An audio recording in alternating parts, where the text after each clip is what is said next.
class. My name is Adrian, and I'm streaming to you from beautiful Budapest here in Central Europe. I hope everybody is having a great start to their week. In this class, we are focusing on questions and answers about the IELTS exam using one of our exam books. These lessons are brought to you by aehelp.com for academic version of the test. And for the general version of the exam, check us out at gieltshelp.com. On both of those websites, we have 6 original practice exams, over 100 hours of video lessons, and a fully interactive course for you. This is a members chat class. It's an unusual class. We don't have class usually Mondays and Tuesdays, but we will have a class where everybody can chat in about 90 minutes to finish the task 2 essay that we started yesterday. Hi, Carolina. There's one of our members joining in, followed by Hassan. Nice to see you in class on time. While we wait for a few more members to jump in, I will show you our websites real quick. This is the academic one here with the blue background. You can click that big red button to join the premium package, or you can even try it for free when you click that green try demo button. And for the general version of the test, it is this green background, similar layout. Again, click that big red button for the premium package and the green button to try the course for free.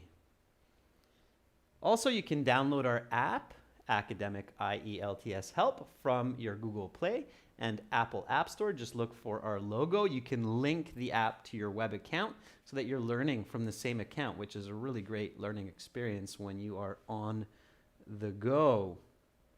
If you have questions about our products or about the exam, just send me an email, Adrian, A-D-R-I-A-N, at aehelp.com, and I'll be happy to answer. Mauro, welcome, a new member. Nice to see you in class. I see that you have exclusive videos level membership, so just make sure, Mauro, to send me an email here, and then I can get you those exclusive videos. Cool. Welcome aboard. If you have questions about the exam, now is a good time to ask them. Our books are available on Amazon. Also, search for AE Helps Academic IELTS and GE Helps General IELTS. Hi, Ferdobs. Good to see you in class. Okay, so members, this is kind of our usual class. It's going to be questions and answers. So start thinking about what questions may have come up during your studies.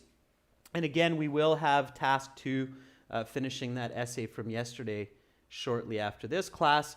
And tomorrow we have one more class at 15 o'clock Central European time, which will be a speaking part 3 where everybody can join in.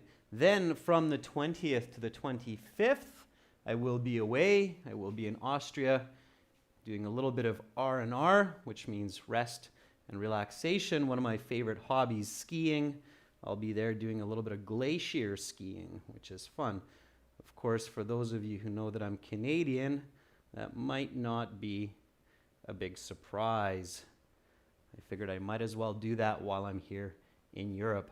Hi, Barendra. Barendra, I did get your email about that task 2 question. I'll think about putting that in for a members chat class after I get back, okay? So I did get that email, and as you know, I responded because I saw that you replied to my response, so that's great. Okay, thanks, Ferdobs.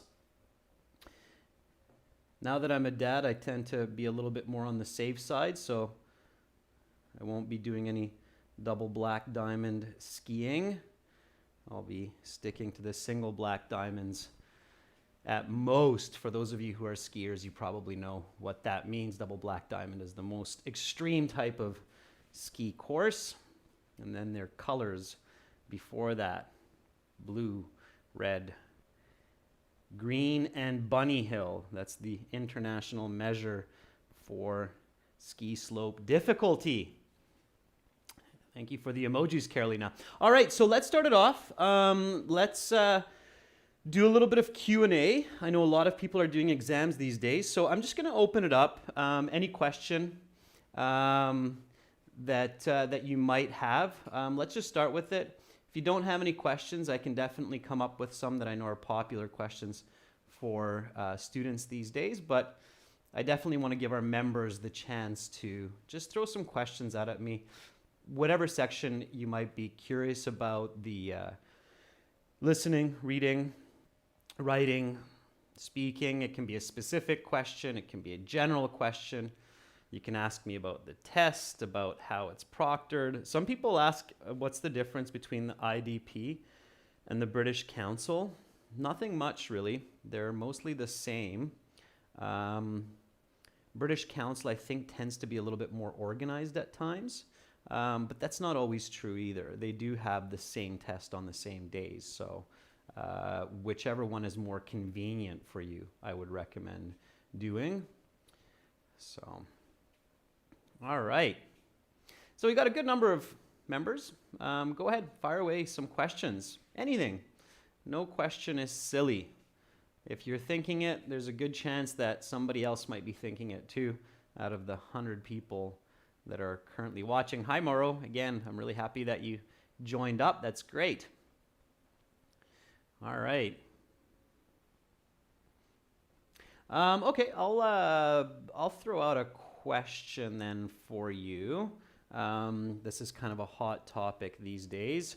What are the 4 categories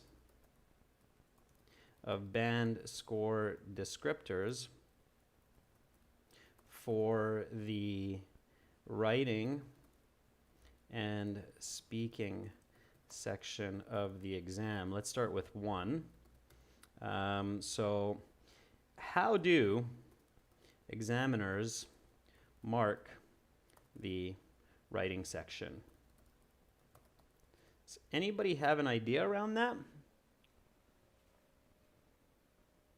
Oh, Hassan, that's a good question. I'll get to that. Okay, so Hassan's got a good question.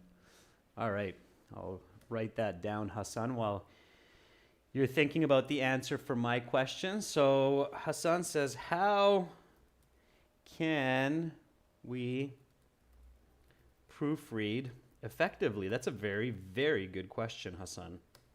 Okay. So how can you edit and proofread your work effectively? Okay, it's a great question. Okay, so the first one, how do examiners mark the writing section? They look, I'll just quickly give you the answer. They look at 4 criteria, and then we can come back to this if we have time. Oops. Missing R, 4 criteria. They look at 1, grammar and coherence.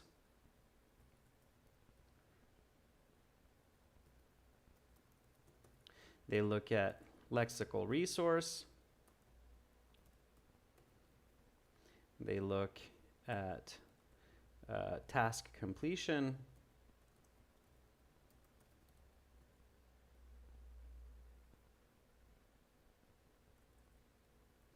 Let's separate those 2. They look at grammar, coherence, lexical resource, and task completion. Okay, those are the 4 areas that they look at. All right, so that was just a little tidbit there. We can go into that more. There'll be a video coming out on this part here soon on our channel. Okay, let's go to Hassan's question. So Hassan says, how can we proofread effectively? That's a really good question. Okay, so let's give that context, Hassan. So you write a task 2, or let's make it personal. I write a task 2 essay.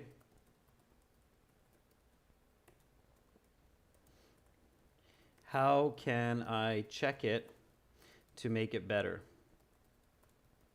Okay, there's definitely some good advice I can give you for that, Hassan. Okay, number 1, proofread it right after you are finished and 1 day later. Okay. So, Hassan, what a lot of students do is they will write an essay, and then, especially if you're doing it in class, what will often happen is you just proofread it within an hour or immediately right after, and you'll look for some mistakes in grammar, word choice, coherence, and so on. And then you maybe find some corrections, but it seems like what you wrote is good, and you're like, well, I don't really see any mistakes, or I can't catch many mistakes.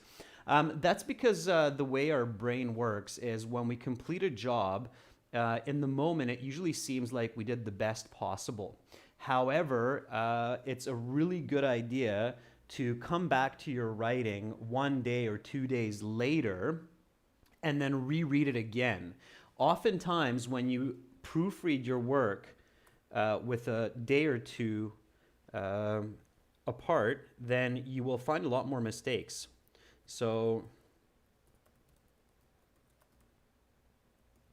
you often realize there are many more corrections a day or two later. Okay, that's because you give your brain time to process what you have written, and you get a different perspective. Okay, the problem that we have when we look at our work right away is if we write an essay, this is our essay here, this pen, and when we look at it after we finish writing it, we have a lot of difficulty looking at it from a different perspective. But when you wait a day or two, then suddenly you start looking at your essay from different angles, and that gives you more insight into how you could have done better. Okay, so that's one of the important steps that I can give you to help proofread. Number two, I see there are more questions coming up now, but this is a really good question by Hassan, and it's one that many students don't pay enough attention to. So I really want to encourage you to work on your proofreading strategy. Okay. Number two, so this is, of course, Hassan, this is at home while you're practicing. In the exam, if you are a very good writer and you can save 5 minutes from your task 2 or 2-3 minutes from your task 1, then you can proofread your work also. Many students don't have that much time. They're just happy to get the task completed. So the other one that you can do is use software to point out mistakes. And of course, the two that many of you are probably familiar with are Microsoft Spell Check and Grammar Check. Okay. And then, of course, the other one that's very popular these days, and I highly recommend using it, even the free version is very good, is Grammarly. So if you're doing the paper-based exam, then write your essay by hand, of course, practice writing by hand. Our brain works different. Afterwards, you can type it into the computer. That's one level of proofreading. And then the computer can run Grammarly and Microsoft Spell and Grammar Check, and then you can catch more mistakes, Hassan. So you can get even more feedback. And again, for home, the third one is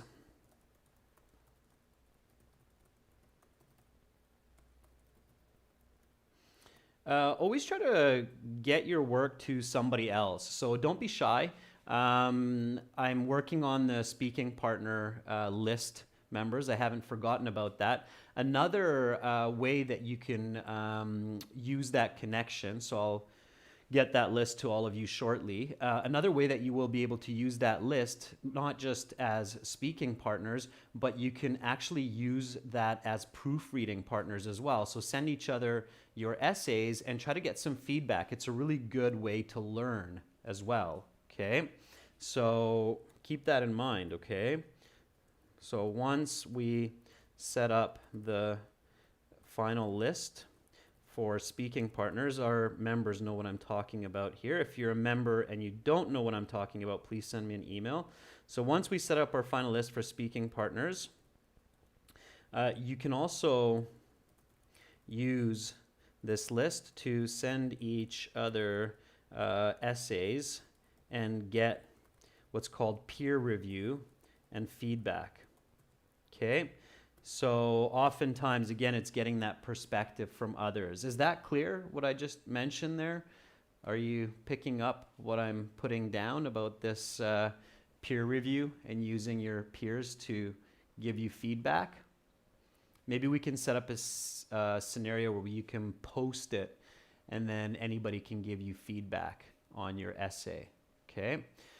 So those are some ways to do the proofreading when you're getting ready for your exam, Hassan. Okay, good. Now, of course, Hassan, maybe your question is also, you're also asking, how can I proofread in the official exam, so in the real exam?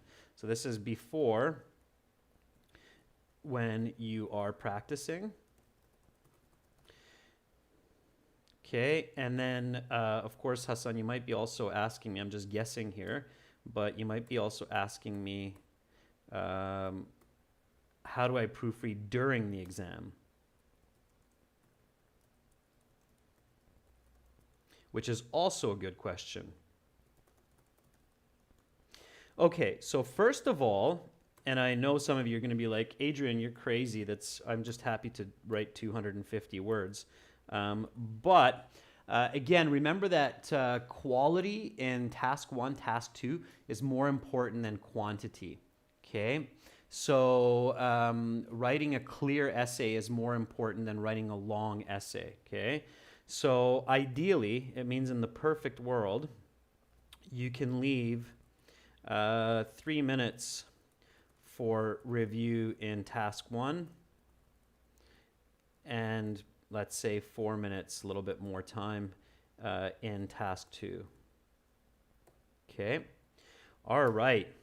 So when you practice this, if you're like, okay, I'm confident I can write 270, 80 words and still have a few minutes for proofreading, which is very good to do that, then the first thing that you want to, or the first kind of mistake that you want to look for is coherence mistakes.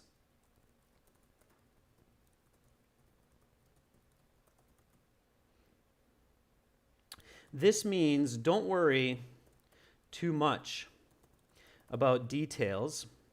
Instead, review your thesis statement.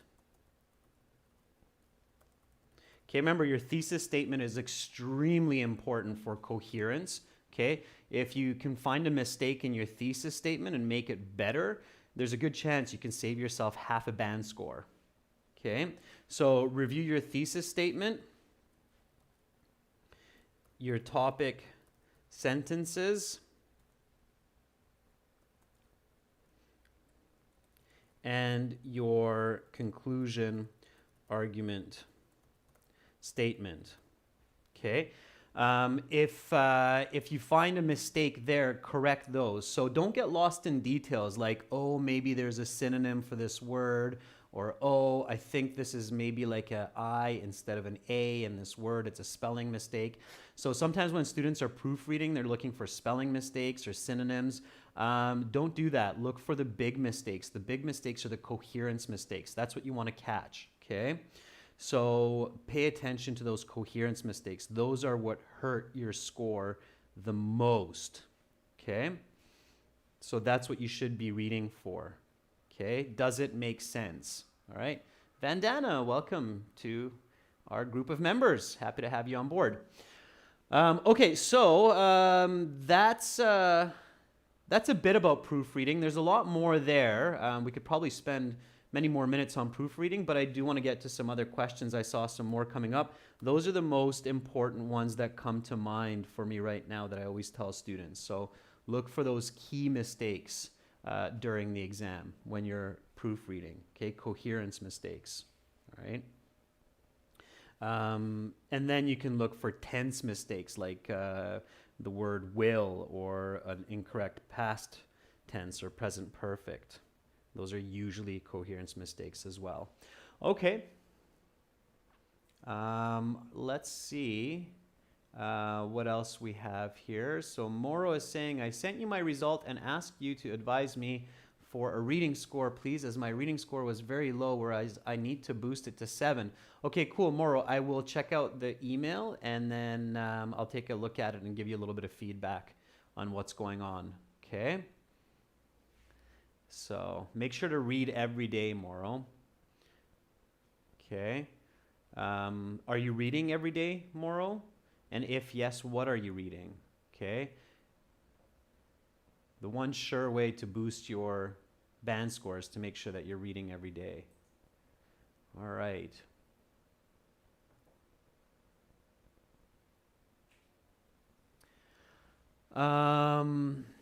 Preeti is asking, is it good to read solved speaking cue cards? Roshni, I do have examples of students proofreading, because we do that for students, so we edit their work and give feedback, but I don't have permission from students to use that in a live class, so that's why I can't just suddenly give you an example of proofreading, okay? If you think about some of the Task 2 classes that I hold, Roshni, you can see me do proofreading on my own work, okay?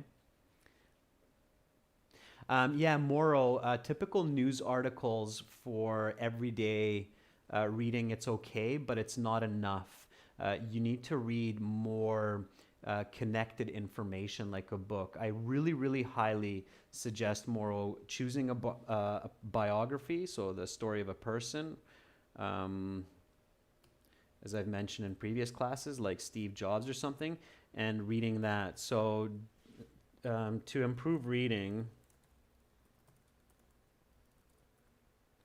don't just read short articles, but also read novels in English, okay?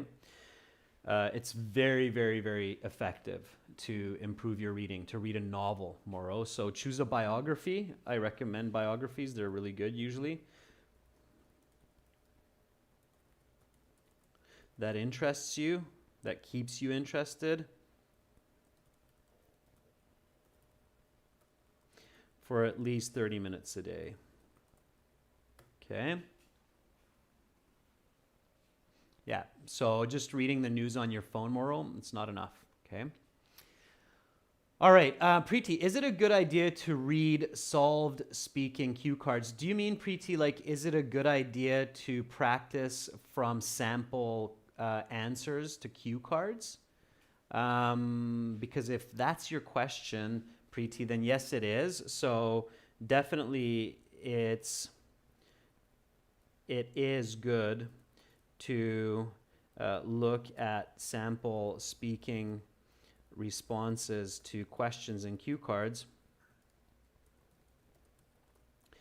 but don't get lost memorizing templates.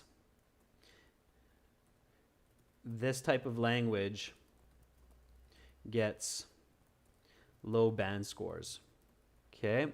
But definitely for practice, Preeti, it's a good idea. So you can see how an effective response is put together, the structure of it. Absolutely. Okay. All right. Yeah, generating ideas it's good. It's good to give you some ideas, but don't get lost on the templates. So use it as an information source, not as a solution to the responses. Okay.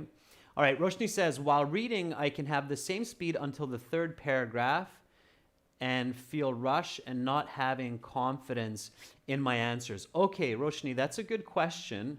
So I think, Roshni, one way to rephrase what you're asking is, how can I maintain speed and focus while retaining information in a reading passage? I think that's a question that a lot of students ask, Roshni. So how can I keep the same speed and focus, not feel rushed, while retaining information in the reading passage? Okay, keep in mind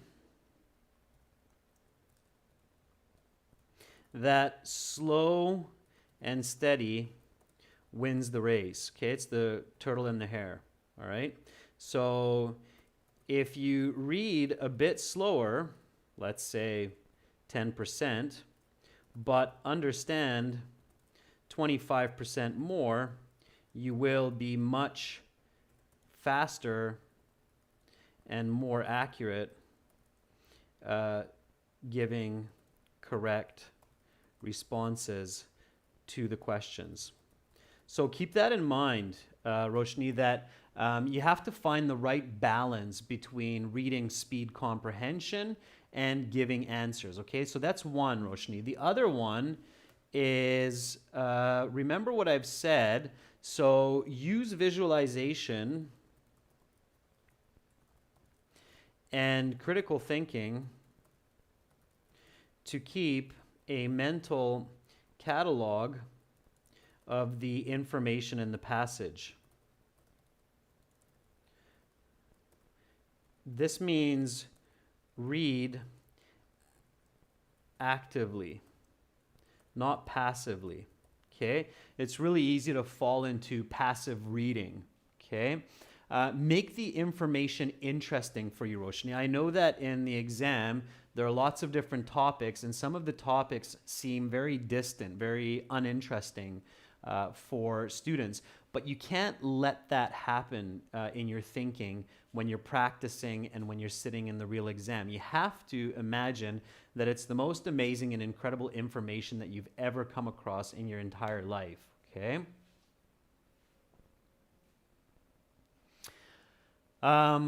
So engage the information. Make your mind think that it is very interesting and valuable for you. Okay, and that does take practice. All right. Okay, Preeti's asking, can I start answering from the third passage? So is it possible to start with passage 3 and then go to passage 2 and then the first one? Yes, but you have to keep in mind, Preeti, that usually the first passage is the easiest and the second is more difficult and the third is most difficult. So you can start the reading section in any order with passage 2, 3, or 1. However, do remember that generally passage 1 is the easiest and 3 is the most difficult. Okay?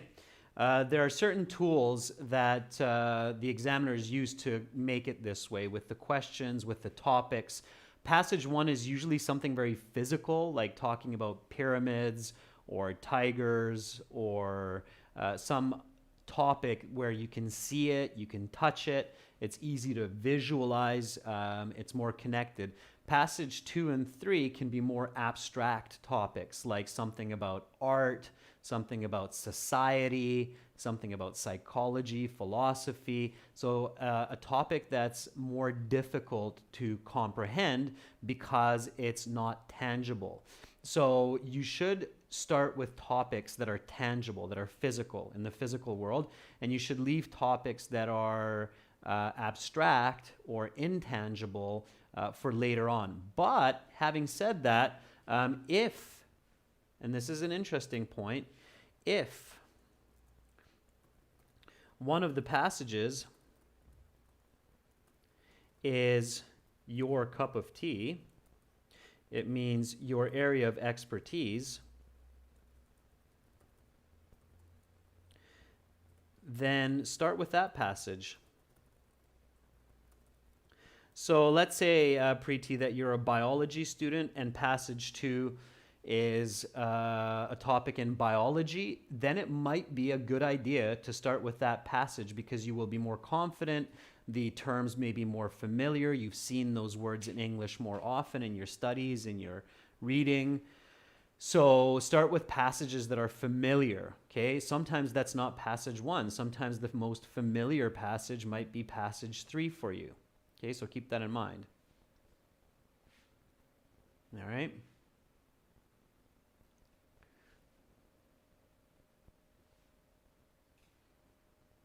Roshni, speed reading, so where you're practicing speed reading, that's for improving your fluency. So that's for being able to read fast. That's not for comprehension, so don't confuse the two, okay? That's when I was explaining that you can increase your reading fluency and you can increase your coherence or your comprehension, and then you can put fluency and comprehension together. Okay, but speed reading is simply to push your boundaries of fluency. Okay.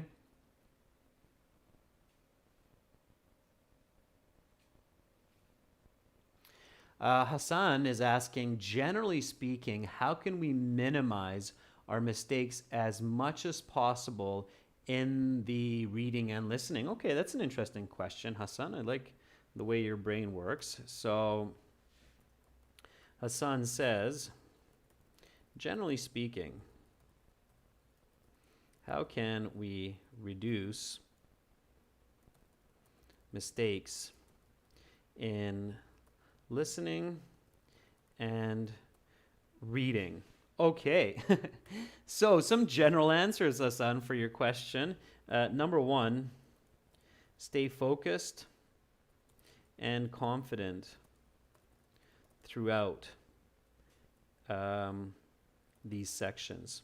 Okay, so another way, of course, is don't lose yourself to anxiety and fear. All right, fear and anxiety are the enemy. So it sounds cliche, or it sounds generic, but Hassan, really, it's just a matter of controlling your mind, staying focused, staying confident. Okay, that's one. All right. Two, stick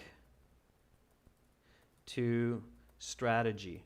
Okay, so don't leave your strategy. All right, what happens, and this usually happens after the first step in the reading and the listening, is when the student starts to panic.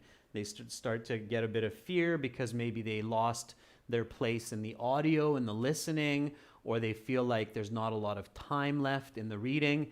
Then they start to panic, and then they start to lose strategy. So that's when students will suddenly start to just pick random answers.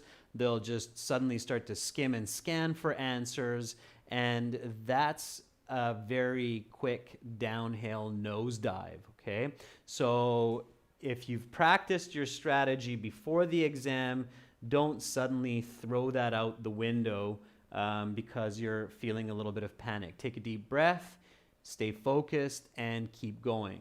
And again, Hassan, I know that might be like, yeah, okay, I've heard that 1,000 times, but that is the most general way to minimize your mistakes. Another one, Hassan, that might be a little bit more specific is do not change answers. In most cases, students change correct answers to incorrect answers. Do not second guess yourself. Okay? It's another common situation. It's really painful to see as a marker of the exam when we see that the student gave the correct answer, then they erased it or they crossed it out and then gave the incorrect answer, probably again because they were panicking. So in 95% of the situations, the best policy is just stay with your original answer. Once you've chosen that answer, stick with it, don't change it. Just keep going. Okay, so that's another more specific point to follow for keeping those scores high. Okay, another one, Hassan, and this is kind of, I guess it kind of is more detail on this point one about staying focused, is don't think about anything else but the exam. other students, the light in the room, the buzz in the audio, the crumbs in the examiner's beard. Okay, so again, it's this stay focused, but a lot of times I've seen this before where I can tell that a student's losing focus. They're daydreaming. They start to drift. So just stay focused, okay? Remember, if you do poorly on one part, like listening part 3, it doesn't mean that you can't do well on listening part 4. So let bygones be bygones, okay? If you make a mistake, don't worry about it. It's water under the bridge, okay? So this is the idiom in English, water under the bridge. It means it happened, it's gone, you can't worry about it. Okay, it's water under the bridge, right? Preeti's asking, is Cambly helpful for speaking? Yes, absolutely, Preeti. Cambly is a very good app. It lets you connect with a native English speaking tutor anywhere, anytime. Of course, it's a little bit pricey because they're using North American pricing models. Their teachers are native English speakers, so they work in more of a Western economy. So it's a little bit pricey, but it's very effective. You get very focused, one-on-one professional native English speaking help anywhere, anytime. So if it fits your budget, by all means, it's very, very effective. Absolutely. Okay. Okay, Ferdov says, on the speaking part, the examiner stopped me with hand gestures, not with words. Is this allowed? Ferdovs, that's definitely awkward. I'm not sure why they would have done that. Okay. In this case, Ferdovs, I would just keep talking until they actually stop you verbally. Okay.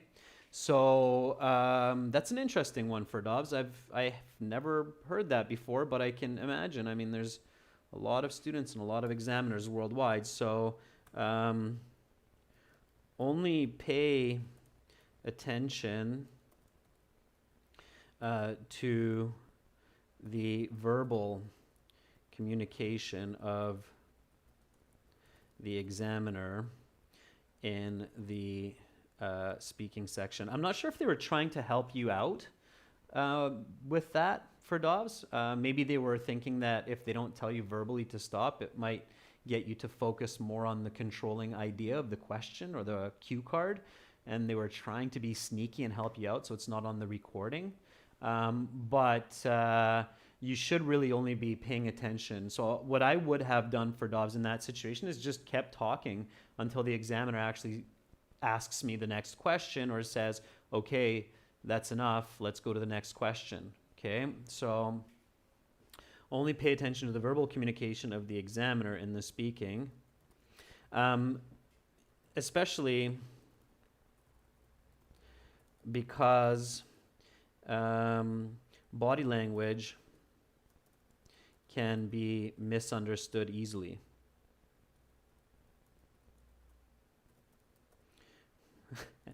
And perhaps he or she, I'm not sure if it was a man or a woman for Dobbs, but perhaps he or she was just swatting a fly. Okay? So I know that sounds funny, but we do miscommunicate even verbally and with body language especially. So maybe there's some kind of a fly in front of their eye that you can't see, and they're just trying to get that fly away from them, a little fruit fly or something. Who knows? Okay. All right. Ame is asking if the required aim is a band 7.5 overall, what part should I practice the most? Reading, listening, writing, or speaking? Ame, you should always focus the most on your weakness. Okay? So, what should I practice the most if I need a band 7.5 overall? Okay, the best answer I can give you is focus on your weakest skill. Okay, so if your weakest skill is speaking, then speak lots. If your weakest skill is writing, then write lots. One skill, though, that you should focus on no matter what your weakness is reading.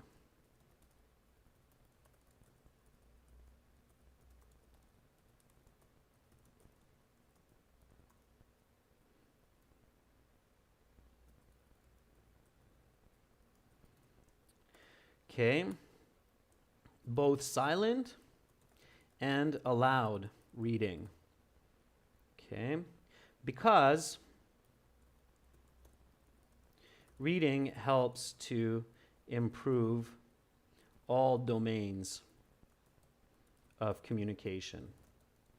Okay, so focus on your weakest skill, always focus on reading. And this goes back to Moro's question. I'm not sure if you're still here with us, Moro. I haven't seen a statement from you or a question from you in a bit, but reading is especially important. It strengthens all of the other skills, especially reading aloud. Here's kind of a question back to you. How many of you are members? Oh, there you are, Moro. And again, this helps with your question also, Moro, about the reading. How many of you actually practice reading aloud for 10 to 15 minutes in English daily? And, be honest. I'm going to explain why that's important. So do you read aloud every day? Do you read aloud? Okay, that's my question to you. It's a very important question.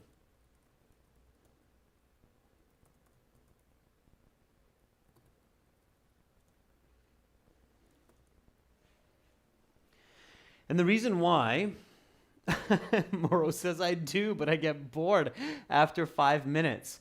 Okay, Moro, if you get bored after 5 minutes, try to pay more attention to pronunciation and intonation.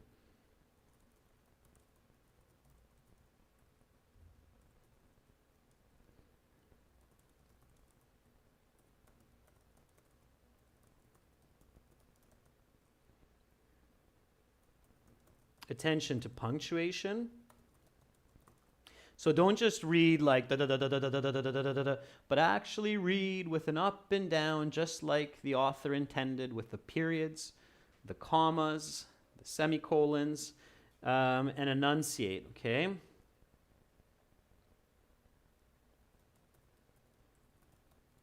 Okay. Aloud reading, and this is coming from my psychology major.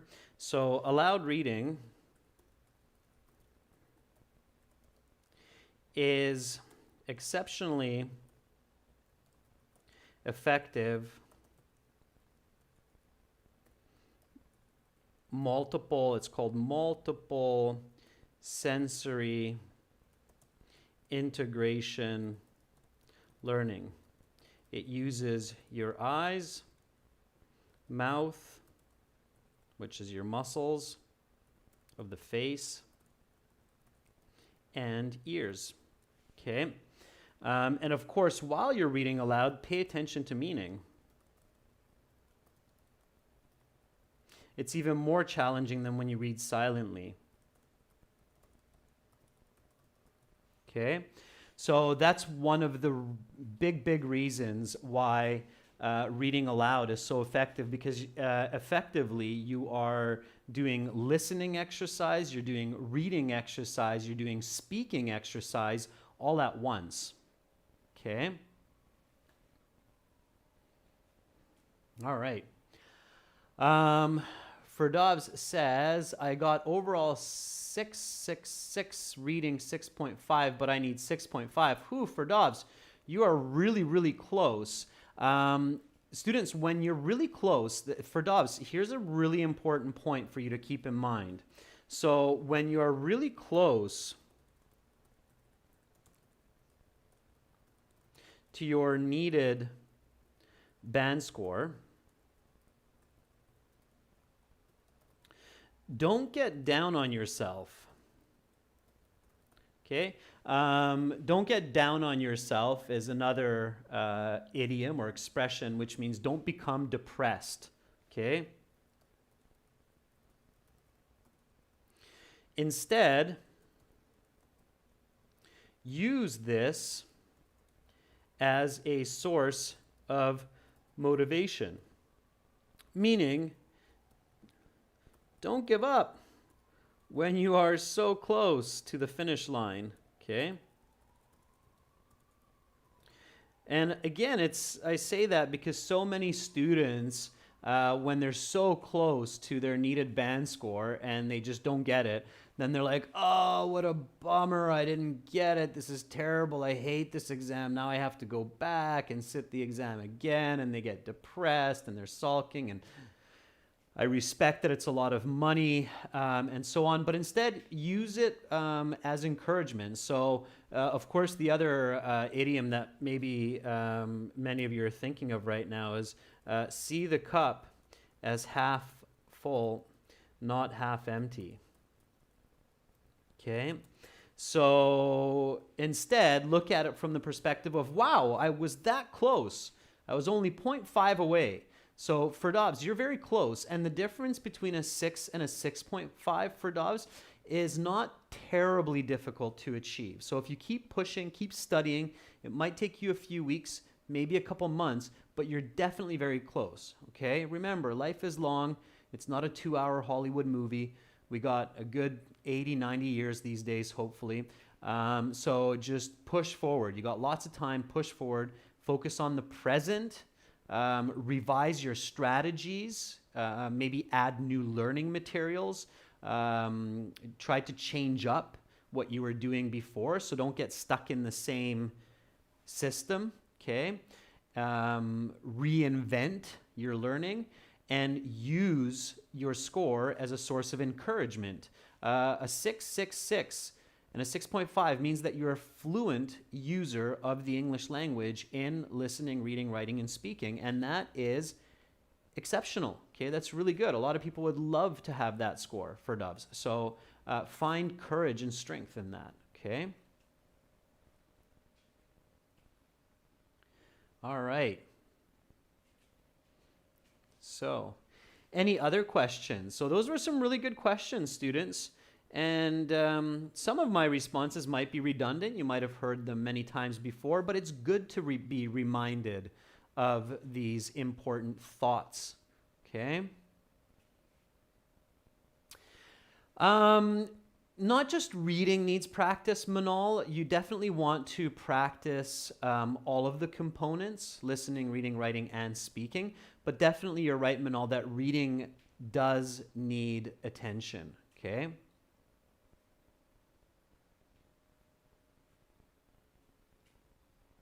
So Hassan is saying, from a psychology perspective, how can we sharpen our focus and avoid distraction in the listening section when we listen for more than 6 to 7 minutes?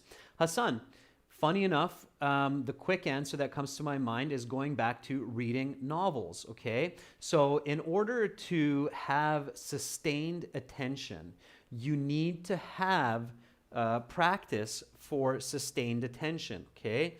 To develop sustained attention span, you must practice long-term attention by reading novels, not just short stories, by watching full films in English without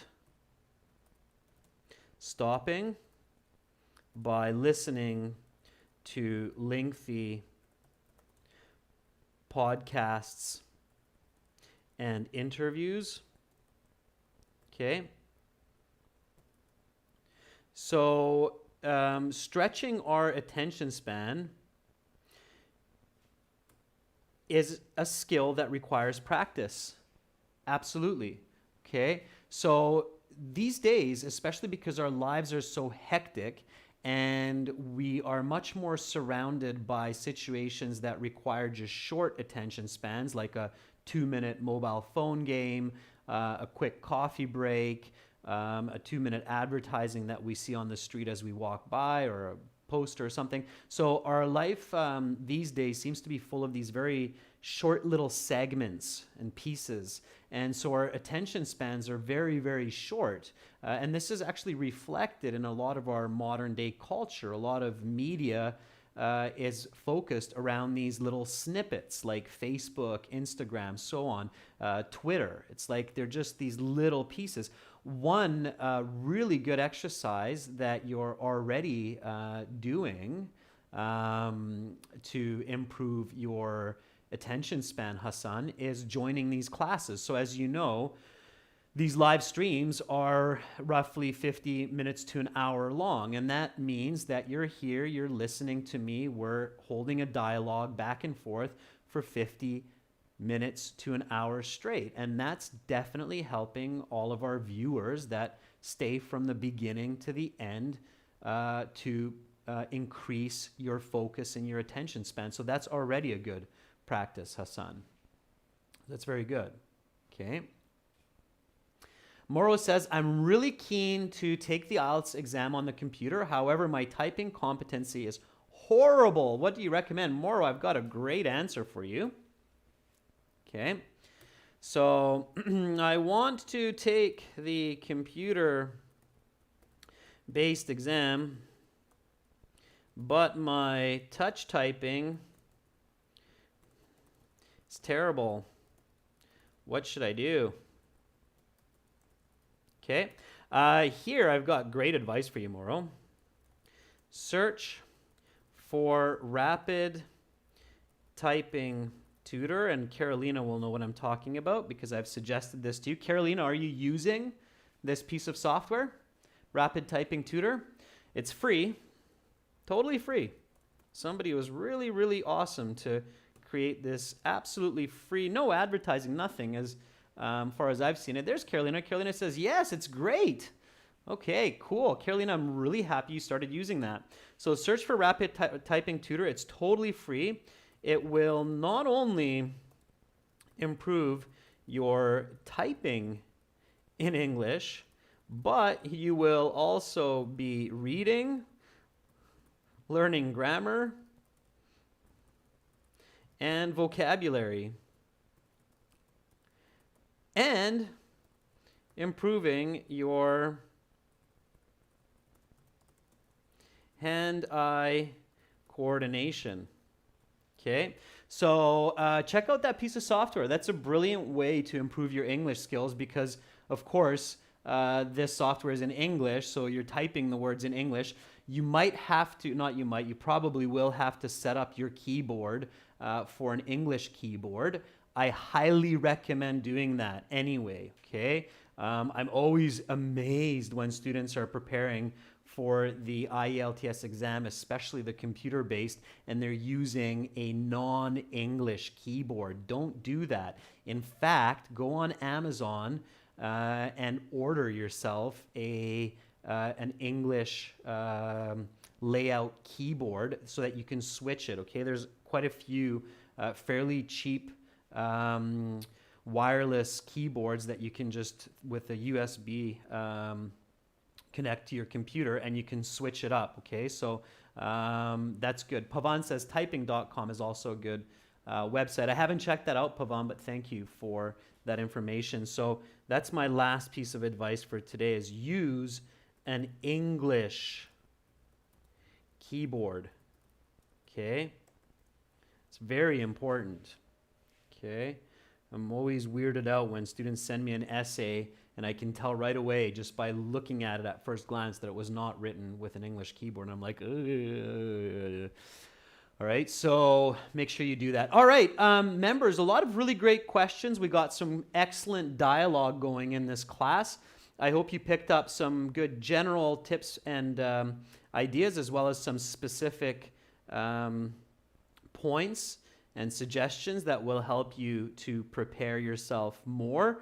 The highlights for this Q&A, definitely reading aloud as well, practicing your typing. Use Rapid Typing Tutor if you're using an English keyboard. And of course, to stay focused, you have to engage yourself in exercise that demands long-term attention, students, not just jumping 15-minute activity to another 15-minute activity, but 1 hour activity. And again, you're doing a great job by joining in on these classes. There will be one more class coming up to finish our task 2 essay in 30 minutes. For all of our viewers, check us out at aehelp.com, GIELTShelp.com. This is for academic. This is for general version of the exams. By the way, our websites are set up so that you can learn from them quickly if you only have 10 minutes, but there's definitely a lot of content there that will require you to have sustained attention. So make sure you use the website.